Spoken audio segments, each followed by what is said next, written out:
ଛାତ୍ର ଆଜି ଆମେ ମ୍ୟାଥ୍ ପ୍ରକାର ପାଠ ପଢ଼ିବା।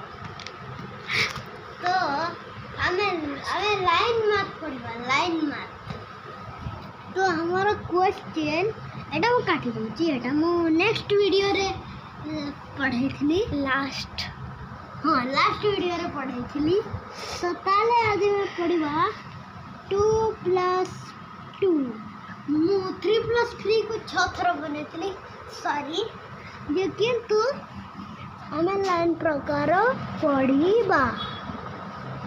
तो एठी थरे आमे लिखिबा।